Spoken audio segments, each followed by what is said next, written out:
bienvenue. Cette vidéo est issue d'un live Twitch. Le lien de ma chaîne est en description. Bonne écoute.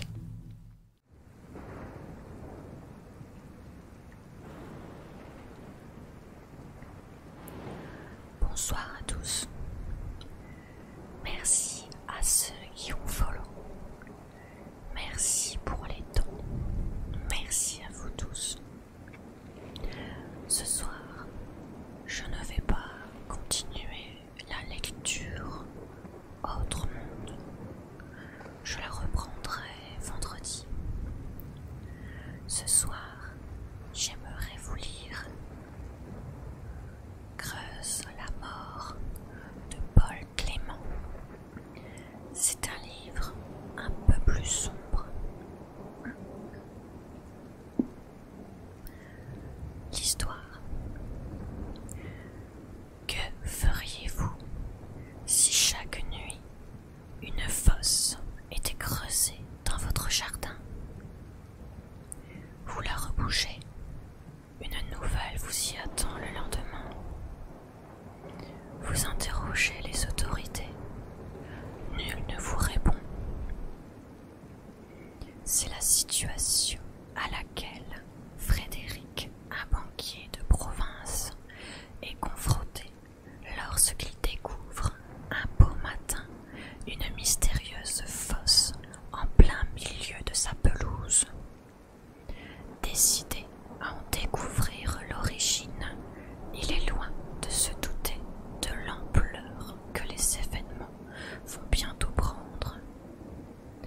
Et s'il creusait sa propre tombe, celle de sa famille et de ses proches? Enfoncez-vous dans l'horreur avec Creuse la mort.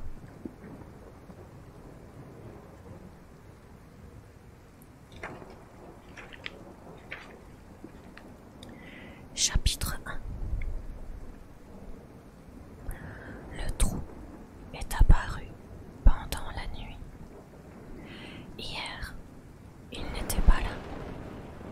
J'en suis convaincue. J'ai bien failli ne pas le voir, presque masqué par les épées massifs de Pyragantas qui bordent l'allée menant à la maison. Mais les lourdes grappes de boue rouge refusaient de le dissimuler, se sont comme écartées pour me le dévoiler. Le moteur de ma voiture ronronne derrière moi, arrêté en plein milieu du chemin. Le véhicule s'impatiente, lui qui était prêt à me conduire au travail. Bonsoir, Flo. Cela fait plusieurs minutes que je me tiens au bord du trou, ne trouvant aucune explication à sa présence dans mon jardin. À mi-distance entre mon domicile et la petite route départementale sur laquelle débouche l'allée, cet étrange rectangle brunâtre n'a pas de raison d'être. La mairie a-t-elle commencé des travaux de rénovation des canalisations? Ou bien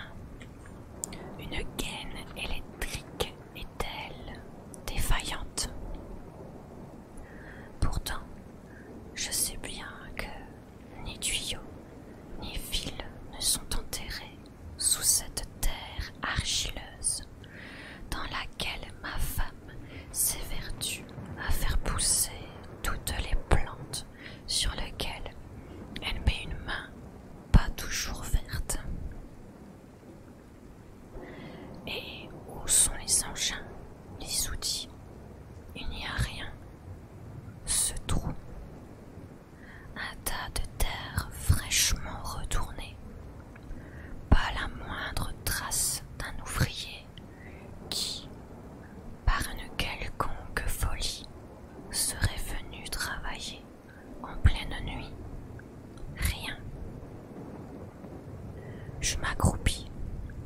La vue de cette petite fosse profonde et seulement une quarantaine de centimètres me dérange. Sa présence inexplicable m'inquiète, certes, mais c'est sa forme parfaite qui me perturbe le plus. Ses bords sont d'une régularité incroyable, taillés avec une précision redoutable. Pas une motte n'ose gonfler le ventre pour dépasser ses sœurs. Étonnamment alignées, elles forment un ensemble plat et régulier. Je passe la main sur la terre. Elle s'effrite aussitôt et dégringole au fond du trou. L'ensemble perd immédiatement sa singularité. Je gratte à nouveau l'argile, puis me relève en soupirant. Tout cela s'expliquera bien assez vite. J'hésite à faire demi-tour, à prévenir ma femme, mais j'y renonce. Si des agents municipaux débarquent sans prévenir sur notre pelouse, elle sera la première à sortir en hurlant. Je regagne alors ma voiture. Le chauffage a bien fonctionné et c'est un air chaud et bienvenu qui m'y accueille. Je ne m'en étais pas rendu compte. Je suis frigorifié. L'hiver est particulièrement rude cette année et le thermomètre peine à sortir des négatifs. Comment ai-je pu rester dehors aussi longtemps sans ressentir ce froid glacial? Je jette un œil vers le trou, puis enclenche la première. Les graviers du chemin crissent sous les roues et la voiture se met en mouvement.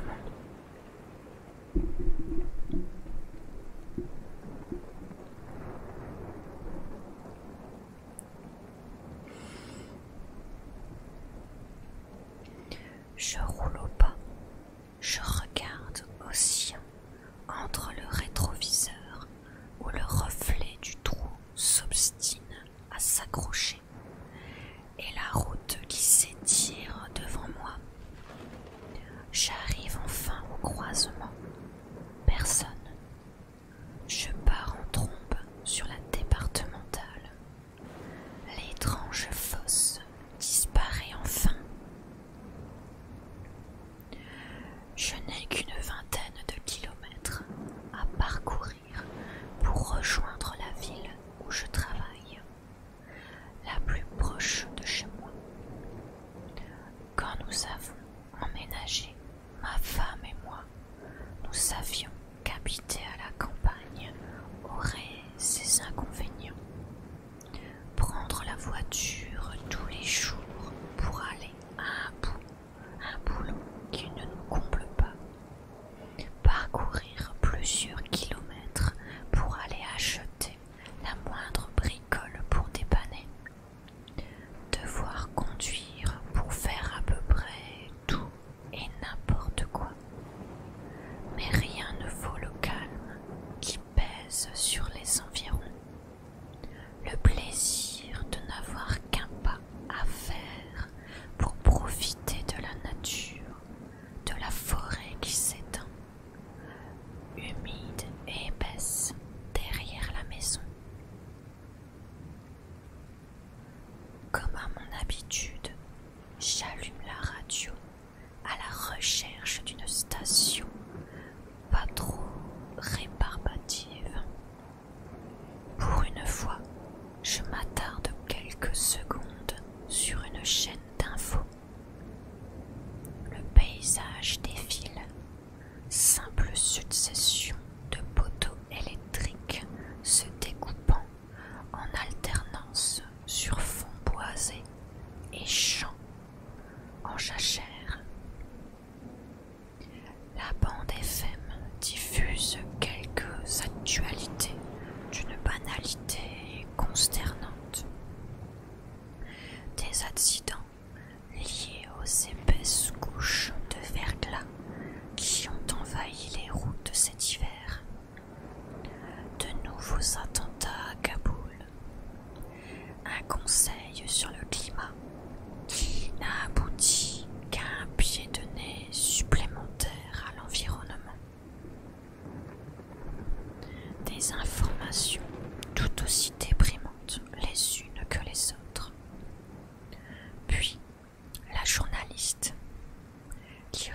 ces messages d'une voix monocorde, dépourvue de sentiments, suscite enfin mon intérêt. Un fait divers, aussi surprenant qu'inhabituel. Plus d'une cinquantaine de vaches auraient été retrouvées mortes dans une exploitation laitière du Limousin. Selon la gendarmerie, les animaux auraient été dépecés intégralement dans la nuit de mercredi à jeudi. Leur propriétaire, qui a fait la macabre découverte, se dit choqué et assure n'avoir jamais vu une chose aussi effroyable. Les autorités privilégient la piste d'un acte de barbarie. La possibilité d'une attaque par des animaux sauvages a été écartée très rapidement devant l'ampleur de ce qui est décrit comme une boucherie de grande envergure. Nous reviendrons prochainement sur cette affaire qui secoue déjà toute la communauté des éleveurs de France. La commentatrice enchaîne avec un autre sujet, toujours sur le même ton d'indifférence. Je pousse un soupir. Quel groupe de malades a bien pu commettre un acte pareil?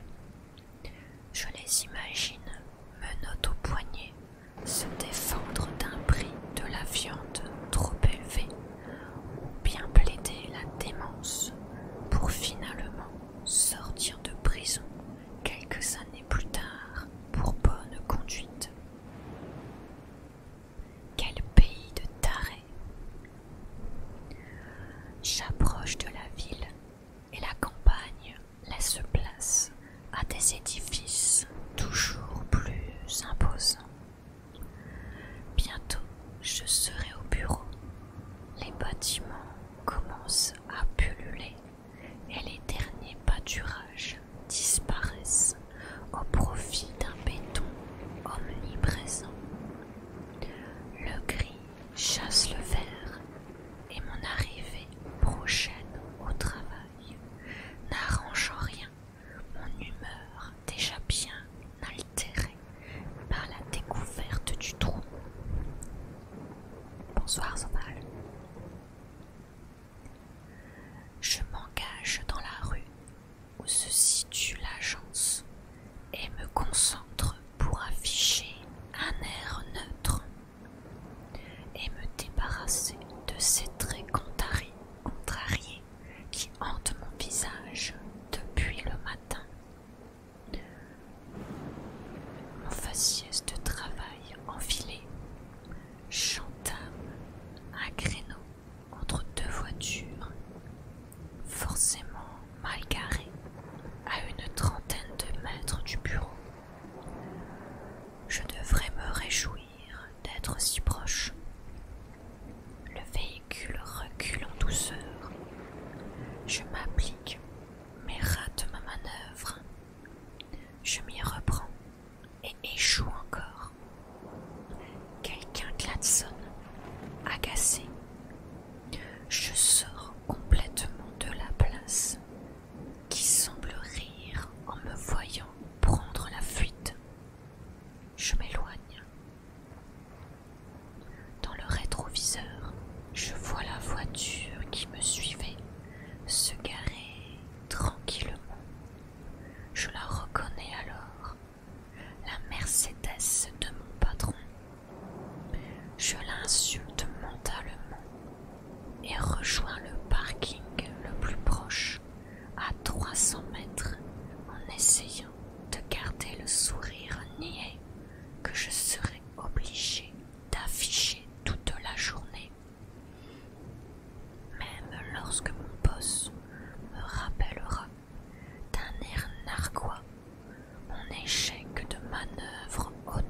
me mets à courir, maintenant pressé de rejoindre le fauteuil confortable et l'air surchauffé de mon bureau.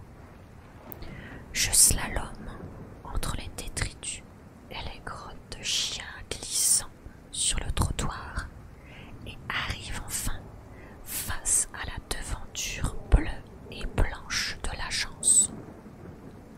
Je pousse un dernier soupir et entre. Sourire de convenance accroché au visage. Christine, qui s'occupe de l'accueil, me repère aussitôt et me gratifie d'un bonjour chaleureux auquel je réponds par un geste amical.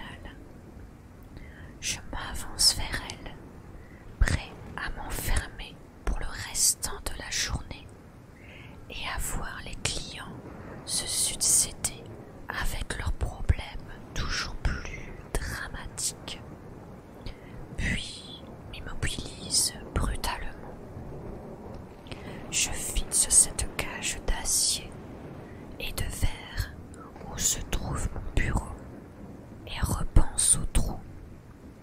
Je réalise enfin ce qui me dérange. Il a tout d'une tombe. Chapitre 2. Les barres d'acier et les vitres de ma prison professionnelle observent les clients défiler sans s'en soucier. Il y a ceux, souvent jeunes, que la vie n'a pas encore brisés. Ils sont pleins de rêves et de projets pour le futur. Les couples se regardent avec des yeux amoureux, se tiennent la main lorsqu'ils évoquent la maison qu'ils veulent faire construire. À tous, je souris. J'entre dans leur jeu du bonheur et je leur accorde un crédit qu'ils désirent. Sur 20, 30 ans, rien n'entache leur joie. Ils ressortent radieux, prêts à voir une somme faramineuse leur être versée, oubliant les années qui suivront, rythmées par des ponctions sur leur compte en banque. Puis il y a les autres, ceux déjà écrasés par le poids de leur crédit, ceux dont les cartes bancaires sont bloquées du jour au lendemain, les éternels à découvert. À eux aussi, je souris. Je leur tiens toujours le même discours. Je suis là pour eux, pour les aider à trouver une solution. Au départ, ils sont réticents.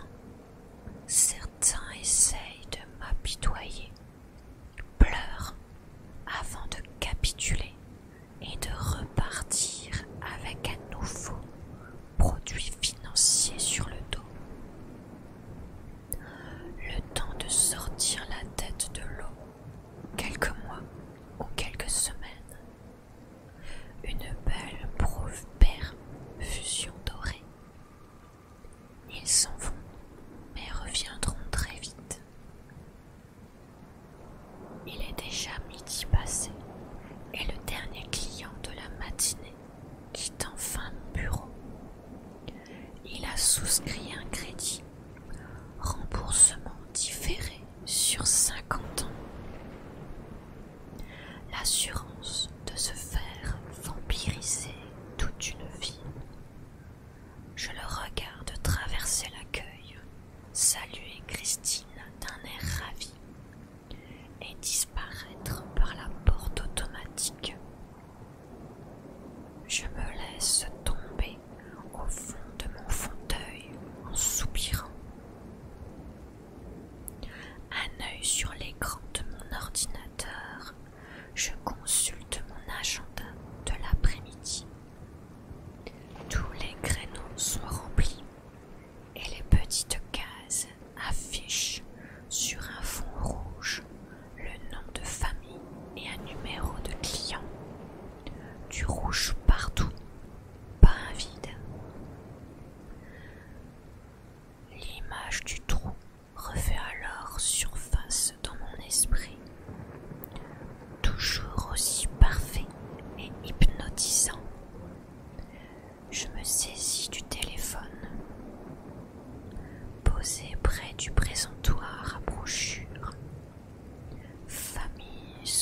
les sourcils levés, lui donnant un air imbécile. Bonjour Pierrick, je lui dis, soulignant avec peu de subtilité la rudesse de son entrée. Que voulez-vous dire? Je vois très bien de quoi il parle. Ouais, salut, marmonne-t-il avant de retrouver une expression amusée. Tu sais pas te garer alors? Il s'assoit sur le bord de mon bureau. Ah ça, oui, je me suis raté. Je lui réponds tout simplement, avouant immédiatement mon échec et ne cherchant pas d'excuses pour ne pas lui donner de raison de s'appesantir sur mon cas. J'espère que tu es plus doué pour vendre nos produits, ajoute-t-il, dans une dernière tentative de me vexer, visiblement frustré de ne pas pouvoir s'amuser plus longtemps. N'oublie pas, tu pourrais être employé du mois, parce que conducteur, c'est raté. Il plonge ses yeux dans les miens, espérant y trouver une quelconque trace de gêne, mais je maintiens un regard froid et détaché. Il soupire. Bon, allez, au boulot, s'exclame-t-il pour conclure. Il s'éclipse en laissant la porte ouverte et s'éloigne vers le poste d'accueil où il se penche au-dessus de Christine. Pauvre connard. Je me lève, attrape mon blouson qui m'attend sur le porte-manteau, sombre témoin de mes interminables rendez-vous, et quitte la pièce. Mon patron se tient toujours près de la jeune secrétaire, le regard indubitablement plongé dans son décolleté. Christine n'ose pas s'écarter et continue à taper sur le clavier de l'ordinateur, tâchant d'oublier cette présence gênante dans son dos. Attention voiture, me lance-t-il en me voyant approcher de la porte. Je ne lui prête pas attention et sors. Le froid me saisit immédiatement et je serre les dents en traversant la route étonnamment déserte. La clochette du café indique bruyamment mon arrivée et je file directement à ma table habituelle. Au fond de la salle, là où une étroite fenêtre donne sur une rue parallèle à celle de l'agence. De là, je ne vois plus la devanture de la banque,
sec me dire de mes pensées.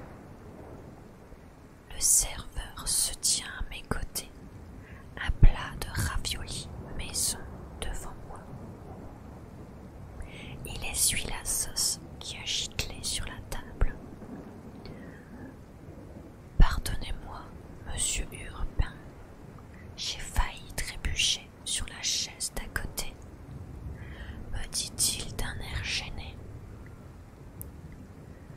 Plus de peur que de mal, je lui réponds en souriant.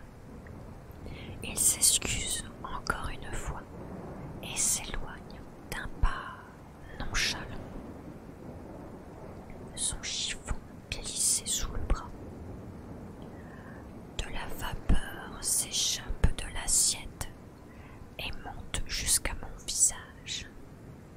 Elle le caresse et un doux fumé entre dans mes narines. Ravioli au saumon.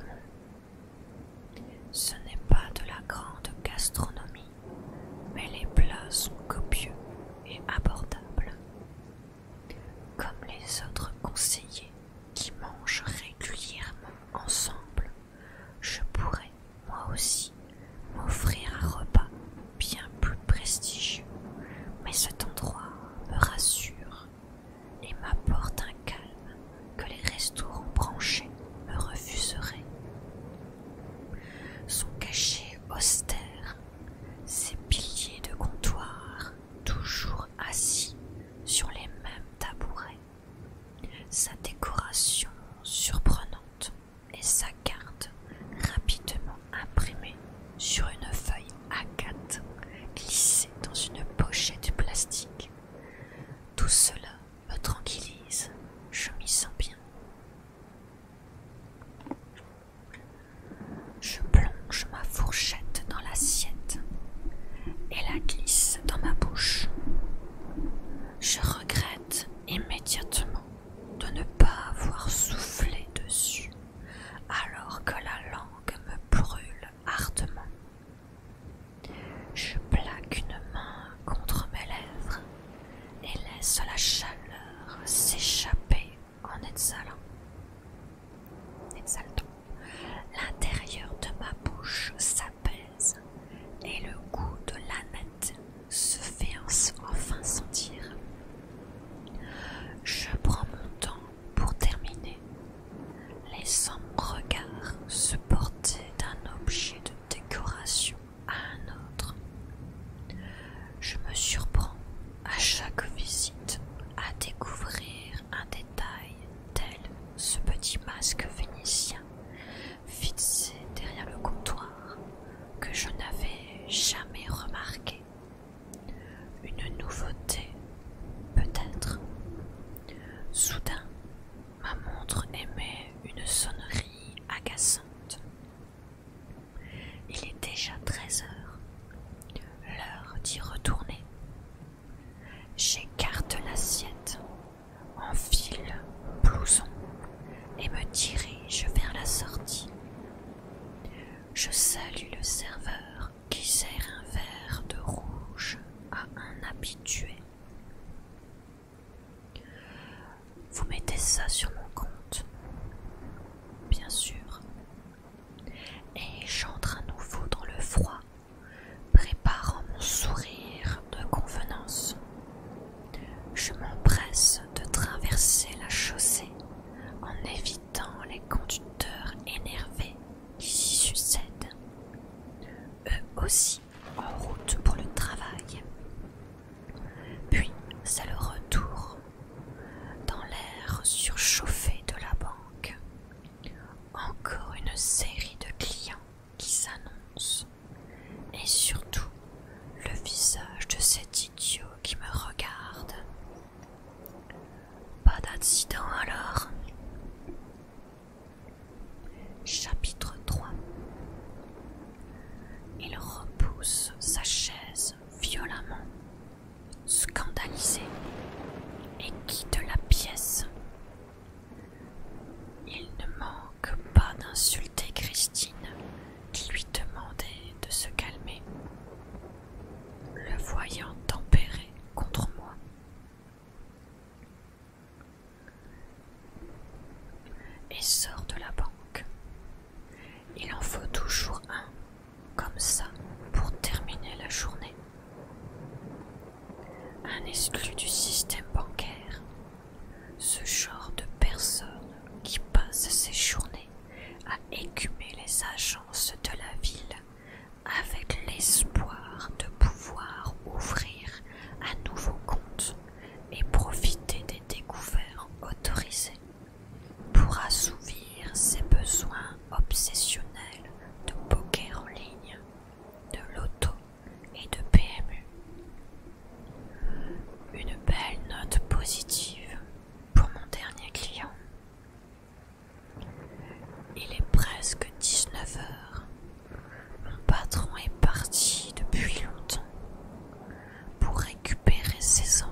m'obstine, elle aussi épuisée, et m'en vais. Il fait nuit noire et les éclairages publics ont bien du mal à transpercer cette obscurité hivernale. Leur vaisseau semble vouloir se réduire à de simples taches circulaires sur le trottoir et sur la route, refusant envers et contre tout de se rencontrer. Je chemine d'une zone lumineuse à une autre et arrive enfin au parking où l'intérieur frigorifique de ma voiture m'attend. J'allume aussitôt le chauffage, laissant la radio en veille, et prends la route de la maison. Sortir de la ville où les automobiles continuaient à s'agglutiner dans les rues. Les véhicules se font plus rares.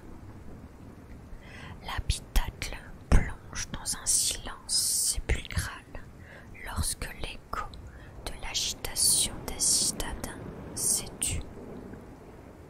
Je mets les pleins phares, cherchant à percer la noirceur de la nuit qui s'ouvre devant moi. Tout est si mort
Ce petit accident fera partie de mes secrets.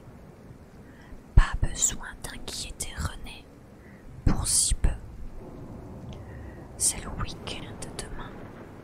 Tout devrait s'arranger. Sur les derniers kilomètres, la route semble avoir retrouvé un aspect normal. Le noir n'est que celui de la nuit et la lumière des phares s'étend sans mal sur l'asphalte. Je ne comprends pas ce qui m'est arrivé. Une journée surchargée qui avait mal commencé. Voilà tout. L'intersection menant à la maison, dont j'aperçois déjà les lueurs de grandes fenêtres éclairées et un luminaire extérieur allumé pour moi par ma femme, se dessine enfin. Je mets le clignotant malgré l'absence d'autres automobilistes et m'engage sur le chemin. Je fais quelques mètres, rythmés par le bruit des gravillons qui rebondissent sur la carrosserie, et arrête la voiture à proximité du trou. L'amplitude des phares ne me permet pas de l'éclairer intégralement, mais je le discerne malgré tout. Il est toujours là. Il ne paraît pas avoir changé, ou bien est-il plus profond? Soudain, ma crise d'angoisse reprend et j'ai le sentiment tenace que la nuit essaie d'aplatir mon véhicule, telle une main charnue broyant le corps frêle d'un moineau. Je démarre en trombe, fonce jusqu'à la maison et, en un brusque coup de frein, m'immobilise à quelques centimètres de la porte du garage. Je ne prends pas le temps de rentrer la voiture, me saisis de ma sacoche et cours dans l'escalier qui mène à la porte d'entrée au premier étage. Le cœur tambourinant dans la poitrine, je fouille dans ma poche pour trouver mes clés quand la porte s'ouvre devant moi. Papa. La pression se dissipe légèrement à sa vue et j'entre en entraînant ma fille dans mes bras. Je cale son postérieur sur mon avant-bras droit et de la main gauche tire discrètement la porte derrière moi. Elle se referme. Je suis enfin à l'abri. La noirceur ne pourra pas s'immiscer ici. Tu rentres tard ce soir, se plaint-elle. Tu sais très bien que je ne sais jamais quand je vais terminer. Je lui réponds en souriant. À 8 ans, elle commence à peser et je la dépose délicatement au sol. Ses petits pieds, réfugiés derrière la grimace surnoise de ses chaussons Garfield, atterrissent doucement sur le tapis de l'entrée. Je me baisse et dépose un baiser sur son front. Papa est rentré, demande une voix à l'autre bout du couloir. Elle n'attend pas qu'on lui réponde et apparaît dans l'encadrement menant à la cuisine, un tablier brun noué autour du cou. René sourit, me fait un signe de la main et disparaît dans son repère. Emma, sans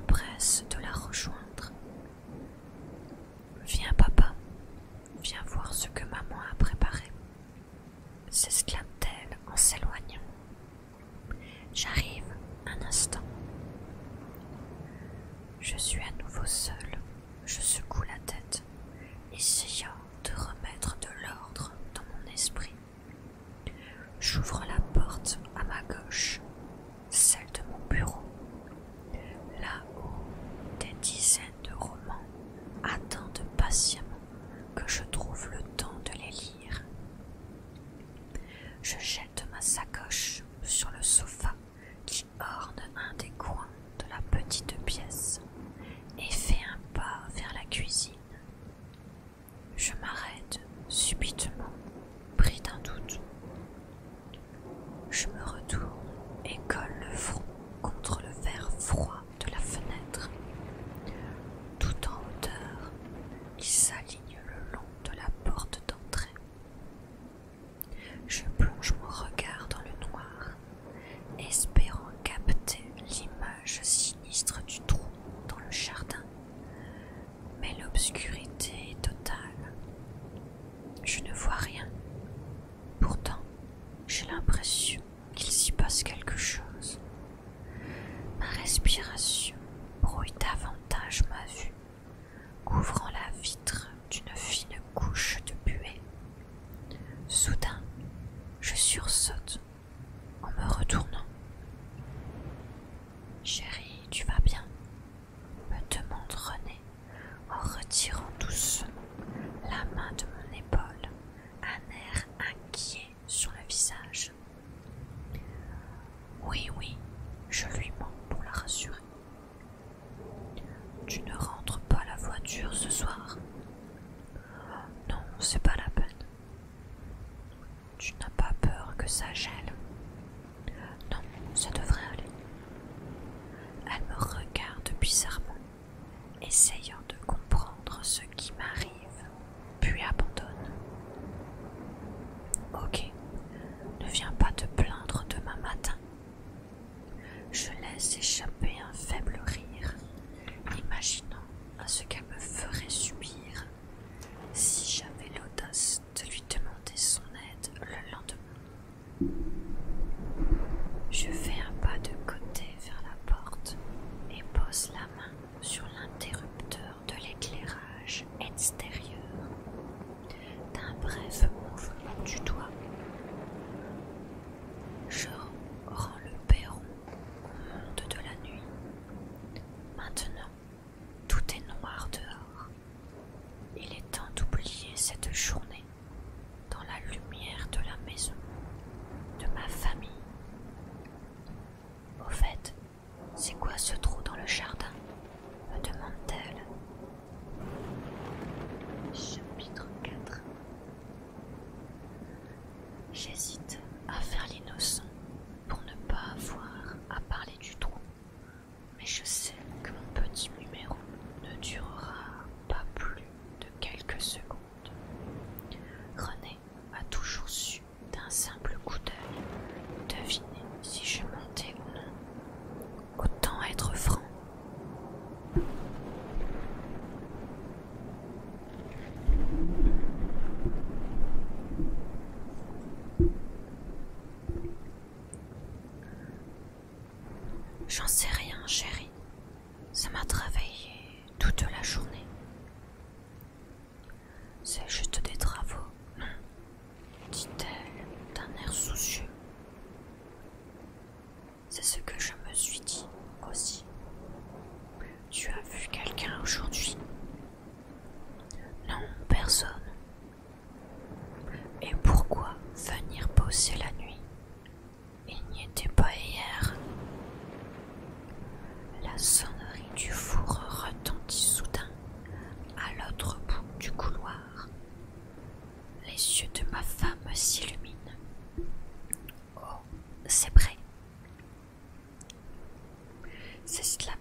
Je cours jusqu'à la fenêtre de la cuisine et l'ouvre en grand. L'air froid me saute au visage et je recule d'un bond, manquant de renverser la carafe en verre posée sur la table derrière moi.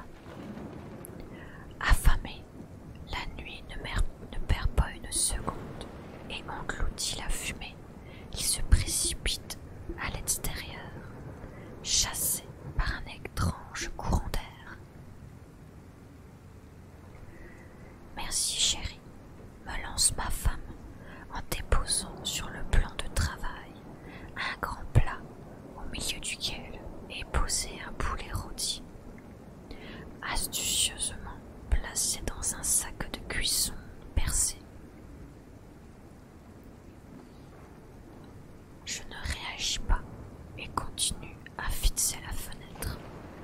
J'ai l'impression que le noir gagne du terrain, entrant dans la cuisine peu à peu et dévorant la menuiserie. Fred, tu vas bien? Entendre mon prénom sortir de sa bouche, de la bouche de ma femme, qui d'ordinaire privilégie les surnoms plus affectueux, me ramène à la réalité. Oui, ça va. Désolée, j'ai trop travaillé, je pense. Elle s'avance vers moi, se met sur la pointe des pieds et dépose un tendre baiser sur mes lèvres crispées. À table alors, va t'asseoir. Incapable de remettre de l'ordre dans mes pensées, je me dirige vers la salle à manger. Emma est en train de jouer, vautrée sur le tapis turc que nous avons ramené d'un de nos voyages. Je ne comprends pas ce qui m'arrive. Suis-je en train de perdre la tête? La faute à ce boulot de malade? Comment puis-je avoir peur de la nuit à mon âge? C'est invraisemblable. Je pousse un léger soupir, un œil sur la petite, perdue dans un monde imaginaire bien à elle, et prend place. René a déjà mis la table. Mon assiette vide me fixe d'un air dépité, attristé autant par mon état que par sa blancheur déprimante, pas encore entachée d'une délicieuse sauce. Derrière moi, René jure. Elle s'est probablement brûlée en sortant le poulet de son plat. Chérie, t'as besoin d'aide? Je lui demande en me levant. Non, c'est bon, j'arrive. 2 minutes. Je m'approche de la télé. Un grand écran plat fixé au mur du fond du salon d'une grande arche connecte directement à la salle à manger. Incapable de mettre la main sur la télécommande, pour probablement encore fourré entre deux coussins du canapé, je porte la main au bouton d'allumage et rends vie à l'appareil. Il est tout juste 20 heures et les titres du journal commencent à défiler. Posté à quelques centimètres de l'écran, je regarde les images se succéder. La voix off arrive enfin au sujet qui m'intéresse. Le massacre des vaches dont j'ai entendu parler à la radio. Quand soudain, tout devient noir. Je penche la tête en arrière, surpris. Pas de télé à table, me dit René, qui a réussi par miracle à trouver la télécommande. Je regardais justement juste les titres du journal. Je réponds en soupirant. Je voulais en savoir plus sur ce massacre de vaches.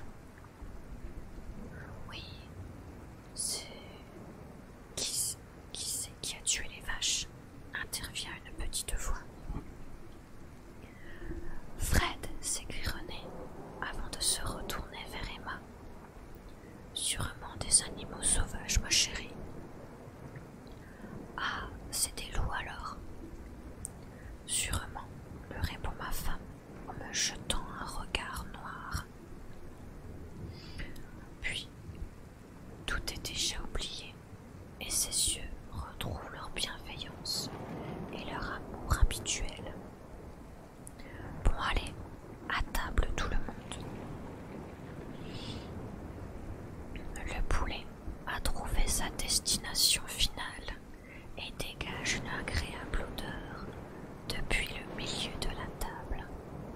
René nous sert copieusement, se resservant un beau morceau de blanc et s'assoit à son tour. Elle commence à me raconter sa journée.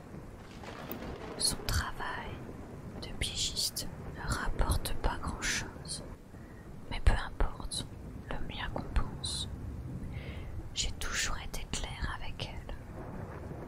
Elle peut arrêter quand elle veut, mais elle est heureuse ainsi, à réussir à trouver un équilibre qui lui convient.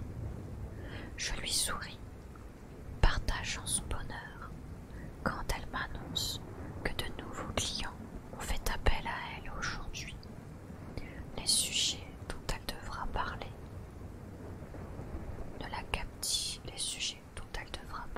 ne la captivent pas vraiment, mais la simple idée d'écrire la ravit. Puis elle me pose à son tour la sempiternelle question.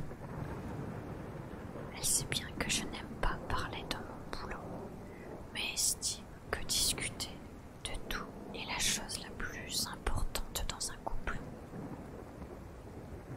Je lui sers le même résumé quotidien et ne m'attarde pas sur le droit de l'usage évident dont souffre Christine. Je n'ai pas envie d'avoir à expliquer un tel terme à ma fille. Je me garde aussi de lui dire que mon boss est un pauvre type. Tout est pour le mieux dans le meilleur des mondes. Elle acquiesce à mes propos, essayant de me montrer qu'il l'intéresse. De son côté, Emma s'en donne à cœur joie avec l'aile de poulet qu'elle mange avec les mains. Sa figure barbouillée me laisse échapper un rire et René se joint à moi quand elle voit à son tour l'état dans lequel Emma s'est mise. Tu manges comme un cochon, lui dit René en lui essuyant délicatement les joues. Mais c'est pas facile, dit-elle en rigolant elle aussi. T'inquiète pas, continue chérie, je la rassure, c'est pas grave. Enfin, le silence s'installe, tous occupés à vider nos assiettes encore bien remplies. J'ai la bouche pleine et manque de m'étouffer lorsque René revient à la charge. C'est quand même étrange ce trou. Je suis pris au dépourvu, moi qui espérais quelle serait la voix de la raison dans cette affaire. Oui, je sais, je lui réponds sans la regarder. On devrait appeler la mairie. Ils doivent bien savoir s'il y a des travaux prévus. Oui, bonne idée. Je le ferai demain matin. N'en parlons plus. Ok, chérie, conclut-elle en souriant, voyant que le sujet me contrarie. Papa, me demande soudain Emma, qui me fixe, les yeux brûlants d'une hésitation que je peine à m'expliquer. Oui. Vous parlez du trou dans le jardin? Je me retourne vers René. On l'a vu ce matin, quand je l'ai amené à l'école, me dit-elle. Je tourne à nouveau le visage vers ma fille.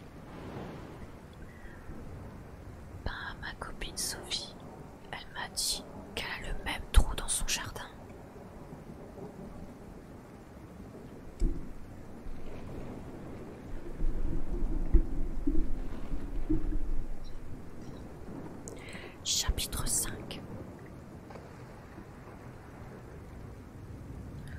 Le soleil est encore loin de s'être levé lorsque j'ouvre les yeux pour la 1000e fois. Je me retourne dans le lit, secouant involontairement René qui se plaint d'un petit grognement dans son sommeil et découvre les yeux fatigués, l'heure sur le ras du réveil. Les diodes rougeoyantes sont formelles. Il est presque 4 heures. Les paroles d'Emma ne m'ont pas quitté depuis la fin du repas. Le même dans son jardin. L'esprit hanté par ces mots, ce sont des heures entières que j'ai passées à fixer passivement le plafond de la chambre, plongé dans la pénombre.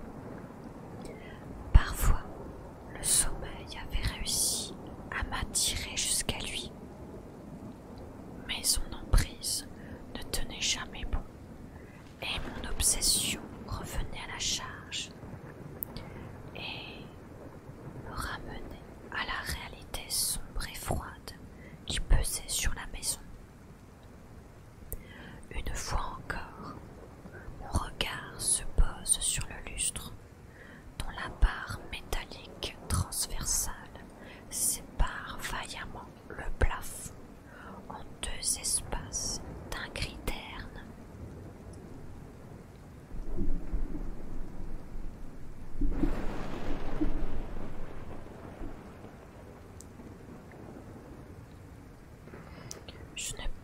Je n'en peux plus et me redresse.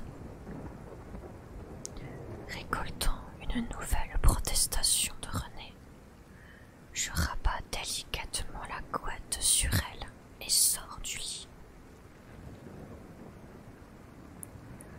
Nous n'avons pas pris la peine de fermer les volets et je perçois sans mal la noirceur de la nuit par les fenêtres.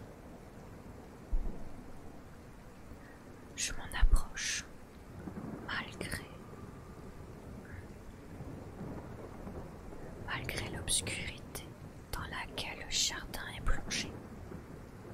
Je discerne sans mal un voile blanc qui pèse sur l'extérieur. Seul la cime des arbres à l'orée de la forêt en émerge. Silhouette plus sombre que le ciel lui-même.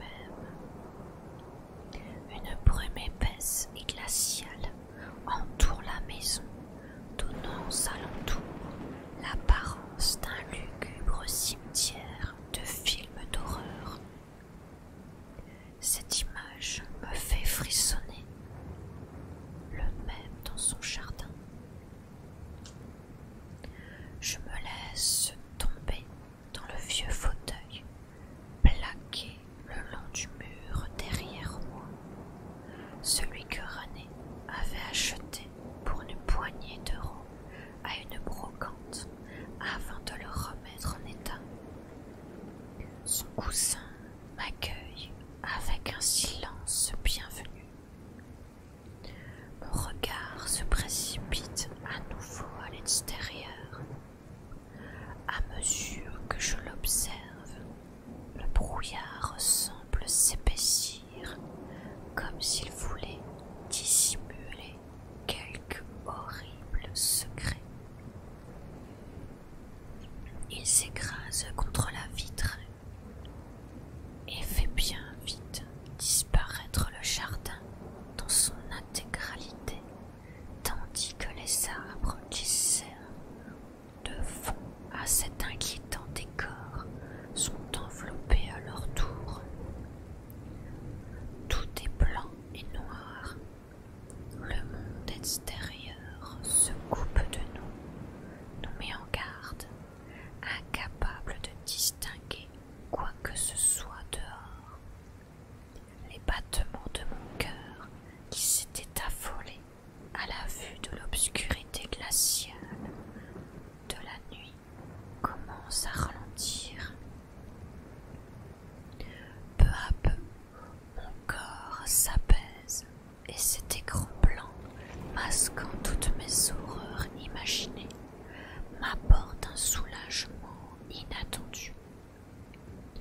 Les ondulations de la brume contre la vitre exercent alors un effet hypnotique sur moi.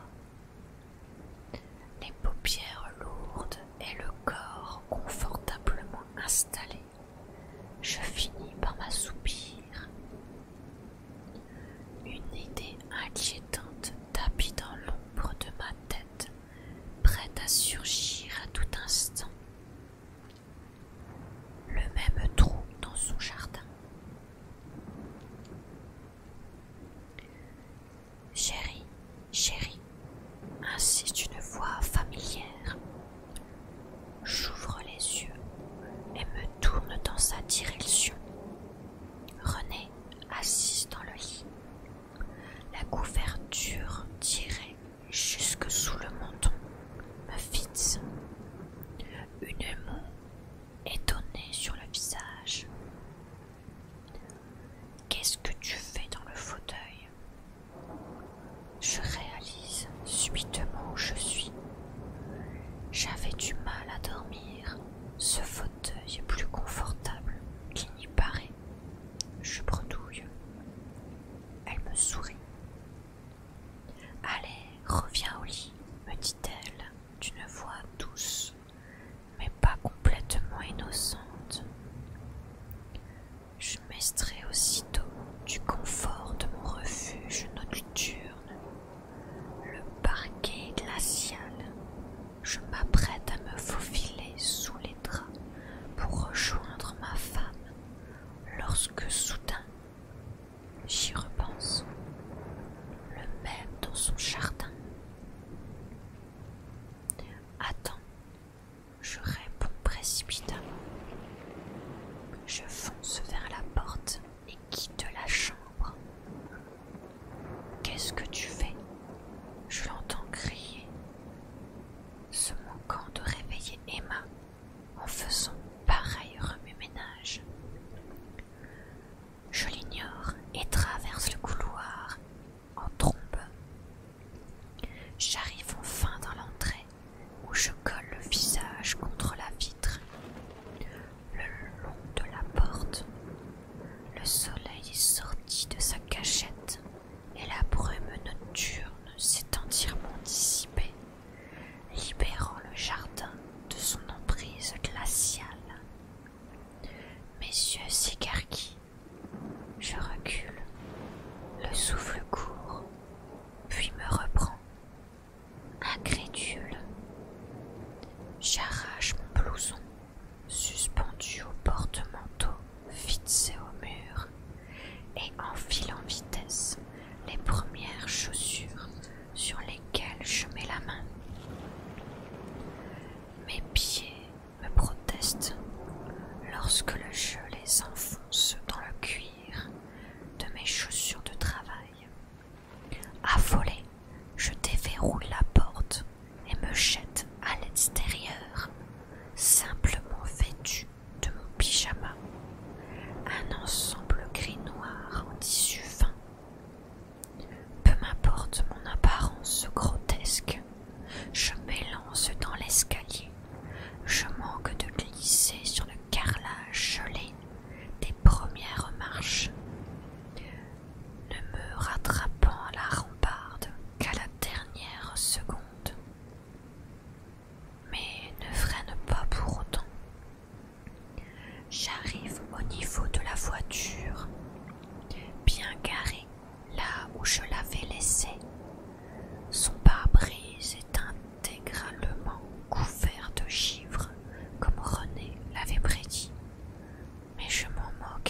scrute et enfin s'horrifie devant une seconde aberration. Un deuxième trou, légèrement plus petit, apparut juste à côté du premier.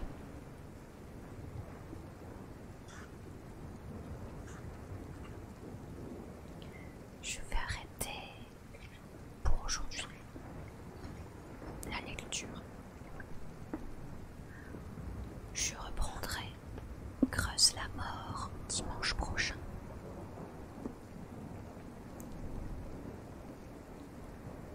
Oui, c'est fait pour. Je vais le lire le dimanche, mais je continuerai Autre Monde le vendredi et le samedi. J'espère que cela vous a plu.